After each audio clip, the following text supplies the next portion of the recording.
দর্শক, চাকসু নির্বাচনের বিস্তারিত জানাতে আমাদের সাথে যুক্ত হচ্ছেন সহকর্মী মাহফুজ শুভ্র।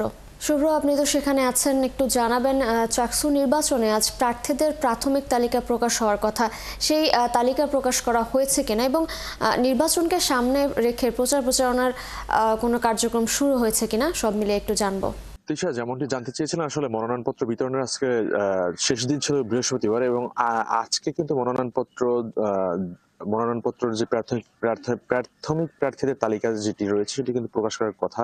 এবং আমরা দেখেছি কিন্তু আজকে প্রার্থীদের প্রাথমিক তালিকা প্রকাশ করার কথা থাকলেও গতকাল রাতেই কিন্তু নির্বাচন কমিশন প্রার্থীদের প্রাথমিক তালিকা কিন্তু প্রকাশ করেছে, এবং সেখানে আমরা দেখতে পেয়েছি যে প্রাথমিকভাবে 19 জন প্রার্থী, অর্থাৎ প্রায় 931 জন প্রার্থী মনোনয়নপত্র জমা দেন। সেখান থেকে কিন্তু 19 জন প্রার্থিতা বাতিল করা হয়েছে বিভিন্ন কারণে। কেউ হয়তো স্বাক্ষর ভুল করেছে, কেউ হয়তো অন্য কোনো নথিপত্র দিতে ভুল করেছে।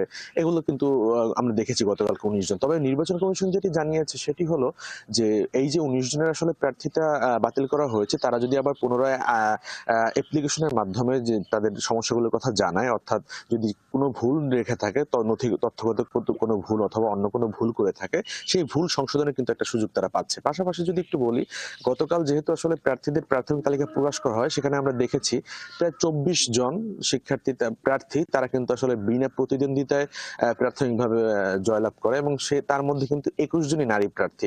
আমরা আসলে যেমনটি দেখছিলাম যে প্রতিবেদনে নারী প্রার্থীদের আসলে অনুপস্থিতির একটা ব্যাপার। চট্টগ্রাম বিশ্ববিদ্যালয় কেন্দ্রীয় ছাত্র সংসদ নির্বাচনে কিন্তু নারী সদস্যদের মানে উপস্থিতি সেটি কিন্তু একটু কম তুলনামূলক। সেক্ষেত্রে আমরা দেখেছি হল সংসদ এবং কেন্দ্রীয় সংসদে কিন্তু নারী সদস্যের উপস্থিতি কম। সেক্ষেত্রে হল সংসদ যেটি রয়েছে, সেখানে একটি হল রয়েছে, সেখানে প্রায় 13 জন প্রার্থী, অর্থাৎ সেখানে আসলে প্রায় 14 জন প্রার্থীর পদের মধ্যে প্রায় 11টি পদই কিন্তু বিনা প্রতিদ্বন্দ্বিতায় জয়লাভ করে, এবং সর্বমোট প্রায় 21 জন নারী তারা কিন্তু আসলে বিনা প্রতিদ্বন্দ্বিতায় জয়লাভ করে, অর্থাৎ তাদের অপোনেন্ট হয়ে কেউ আসলে লড়েনি। তারপরে যেটি জানতে চেয়েছিলেন তিশা, সেটি হলো যে প্রার্থীরা আসলে প্রচারণা শুরু করেছে কিনা। আমরা কিন্তু গত 2 দিন ধরেই দেখছি, যদিও প্রার্থীদের পূর্ণাঙ্গ যে তালিকা অথবা চূড়ান্ত তালিকা কিন্তু প্রকাশ করা হয়নি, তারপরেও কিন্তু প্রার্থীরা বিভিন্নভাবে তাদের ছোট পরিসরে হলেও তারা তাদের প্রচারণা কিন্তু চালাতে দেখেছি। তো চট্টগ্রাম বিশ্ববিদ্যালয় আসলে কেন্দ্রীয় ছাত্র সংসদকে ঘিরে, হল সংসদকে ঘিরে কিন্তু ইতিমধ্যে আমরা দেখেছি যে প্রচারণার কার্যক্রম শুরু হয়েছে, এবং এটি নিয়ে কিন্তু আসলে এখন এক ধরনের উৎসব চলছে চট্টগ্রাম বিশ্ববিদ্যালয়ের। যেহেতু আসলে যখন থেকে আসলে যে আগামী 25 তারিখ হলো প্রার্থীদের চূড়ান্ত তালিকা প্রকাশ করা হবে, এরপর থেকে কিন্তু যে পূজার ছুটি রয়েছে, সেখানে কিন্তু লম্বা একটি ছুটি থাকবে, যেখানে আসলে প্রার্থীরা তাদের আসলে প্রচারণা কার্যক্রম কিছুটা হলেও কম করতে পারবে। সেজন্য কিন্তু তারা এখন থেকে আসলে।